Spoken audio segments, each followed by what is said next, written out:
സ്ത്രീകൾക്ക് സൗജന്യ യാത്ര രാഹുൽ ഗാന്ധിയുടെ പ്രഖ്യാപനം KSRTCയെ വഴിയാധാരമാക്കും.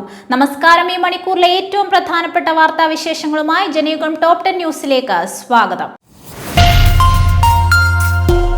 UDF അധികാരത്തിൽ വന്നാൽ KSRTCയിൽ സ്ത്രീകൾക്ക് സൗജന്യ യാത്ര നൽകുമെന്ന രാഹുൽ ഗാന്ധിയുടെ പ്രഖ്യാപനത്തെ പരിഹസിച്ച് ഗതാഗത മന്ത്രി KB ഗണേഷ് കുമാർ. ഇത് നടപ്പിലാക്കിയാൽ 2 മാസം കൊണ്ട് KSRTC വഴിയാധാരമാകുമെന്ന് ഗണേഷ് കുമാർ പറഞ്ഞു.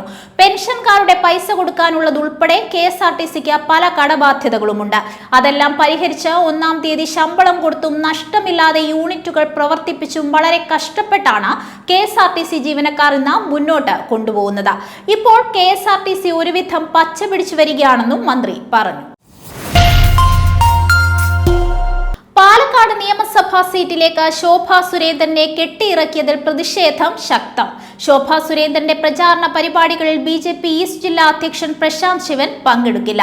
പാലക്കാട് സീറ്റ് കിട്ടാത്തതിലുണ്ടായ നീരസമാണ് ഇതിനു പിന്നിൽ. പാലക്കാട്ടെ സാധ്യതാ പട്ടികയിൽ ആദ്യ പരിഗണന പ്രശാന്ത് ശിവനായിരുന്നു. പശ്ചിമ ഡൽഹിയിലെ ഉത്തം നഗറിൽ ഹോളി ആഘോഷത്തിനിടെ യുവാവിനെ കൊലപ്പെടുത്തിയ കേസിലെ മുഖ്യപ്രതിയുടെ വീട് ഇടിച്ചു നിരത്തി. ബുൾഡോസർ ഉപയോഗിച്ച പ്രതി നിസാമുദ്ദീന്റെ വീട് ഡൽഹി മുനിസിപ്പൽ കോർപ്പറേഷൻ ഇടിച്ചു നിരത്തുകയായിരുന്നു. കേസിലെ പ്രധാന പ്രതിയായ ആകാശിന്റെ ഉടമസ്ഥതയിലുള്ള കെട്ടിടം അനധികൃതമാണെന്ന് കാണിച്ചായിരുന്നു നടപടി. പശ്ചിമേഷ്യൻ സംഘർഷ പശ്ചാത്തലത്തിൽ വ്യോമപാതകൾ ഭാഗികമായി തുറന്ന വിമാന സർവീസുകൾ പുനരാരംഭിച്ചതോടെ 1,00,000-ലധികം ഇന്ത്യക്കാർ സുരക്ഷിതമായി രാജ്യത്ത് തിരിച്ചെത്തിയതായി വിദേശകാര്യ മന്ത്രാലയം അറിയിച്ചു. മാർച്ച് 1 മുതൽ 7 വരെ 52,000-ലധികം പേരാണ് തിരികെ എത്തിയതെന്ന് ശനിയാഴ്ച പുറത്തുവിട്ട ഔദ്യോഗിക കുറിപ്പിലൂടെയാണ് മന്ത്രാലയം സ്ഥിരീകരിച്ചത്. അതിർത്തിയിൽ പാകിസ്ഥാൻ പ്രകോപനത്തിന് സാധ്യതയെന്ന ഇന്റലിജൻസ് മുന്നറിയിപ്പിനെ തുടർന്ന് രാജ്യത്ത് ജാഗ്രത. പ്രധാന നഗരങ്ങളിലും സുരക്ഷ ശക്തമാക്കാൻ കേന്ദ്ര ആഭ്യന്തര മന്ത്രാലയം നിർദ്ദേശിച്ചു. മുംബൈ, ഡൽഹി, ജമ്മു കശ്മീർ എന്നിവിടങ്ങളിൽ ജാഗ്രത പാലിക്കണമെന്ന നിർദ്ദേശം. അഫ്ഗാനുമായുള്ള സംഘർഷവും ബലൂചിസ്ഥാനിലെ പ്രശ്നങ്ങളിൽ നിന്നും ശ്രദ്ധ തിരിക്കാൻ പാകിസ്ഥാൻ ശ്രമിച്ചേക്കുമെന്നുമാണ് റിപ്പോർട്ട്. ടെഹ്റാനിലെ വൻകിട എണ്ണ സംഭരണശാലകൾക്ക് നേരെ ഇസ്രയേൽ ആക്രമണം. ഇറാന്റെ ആഭ്യന്തര ഇന്ധന വിതരണ ശൃംഖലയെ പൂർണ്ണമായും തകർക്കുക എന്ന ലക്ഷ്യത്തോടെയാണ് ആക്രമണമെന്നാണ് റിപ്പോർട്ട്.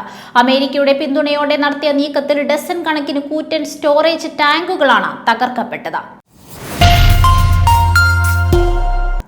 ലോകബാങ്ക് സഹകരണത്തോടെ കൃഷി വകുപ്പ് നടപ്പിലാക്കുന്ന കേര പദ്ധതിയുടെ ഭാഗമായി അർഹരായ തോട്ടവിള കർഷകർക്കുള്ള പുനർനടിയിൽ സഹായധനം കൃഷിവകുപ്പ് മന്ത്രി P. പ്രസാദ് വിതരണം ചെയ്തു. കാലാവസ്ഥാ വ്യതിയാനത്തെ അതിജീവിക്കാനും ഉൽപാദനക്ഷമത വർദ്ധിപ്പിക്കാനും ശേഷിയുള്ള തൈകൾ ഉപയോഗിച്ച് പുനർനടിയിൽ നടത്തുന്ന കർഷകർക്ക് സാമ്പത്തിക സഹായം നൽകുകയാണ് പദ്ധതിയിലൂടെ ലക്ഷ്യമിടുന്നതെന്ന് മന്ത്രി പറഞ്ഞു. വനിതാ ദിനത്തിൽ സ്ത്രീകൾ നടത്തിയ ചരിത്രപരമായ പോരാട്ടങ്ങളെ സ്മരിച്ചും ആശംസകൾ നേർന്നു മുഖ്യമന്ത്രി പിണറായി വിജയൻ. സ്ത്രീകളുടെ മുന്നേറ്റം സമൂഹത്തിന്റെ തന്നെ പുരോഗതിയാണെന്നും അത് നമ്മുടെ മുന്നോട്ടുള്ള പാതയെ നയിക്കണമെന്നും അദ്ദേഹം Xൽ കുറിച്ചു. കോഴിക്കോട് മന്തങ്കാവിലെ കേരാഫെഡ് കോംപ്ലക്സിനടുത്തുള്ള പ്ലാസ്റ്റിക് മാലിന്യ സംസ്കരണ യൂണിറ്റിൽ വൻ തീപിടുത്തം. CP എന്റർപ്രൈസസ് എന്ന സ്ഥാപനത്തിൽ പ്ലാസ്റ്റിക് മാലിന്യം ശേഖരിച്ച ഷെഡിലാണ് തീപിടുത്തമുണ്ടായത്. കൊയിലാണ്ടി, പേരാമ്പ്ര എന്നിവിടങ്ങളിൽ നിന്ന് അഗ്നിശമന സേനയുടെ 8 യൂണിറ്റുകളെത്തി 2.5 മണിക്കൂറോളം പരിശ്രമിച്ചാണ് തീയണച്ചത്.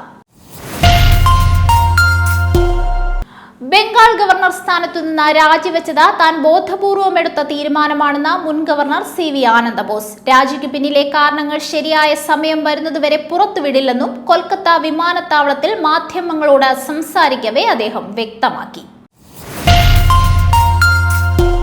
ജനയുഗം ടോപ്പ് 10 ന്യൂസിലൂടെ വീണ്ടും കാണാം. കൂടുതൽ വാർത്തകൾക്കും വിശേഷങ്ങൾക്കുമായി ജനയുഗത്തിന്റെ വെബ്സൈറ്റ്, YouTube ചാനലുകൾ സന്ദർശിക്കുക.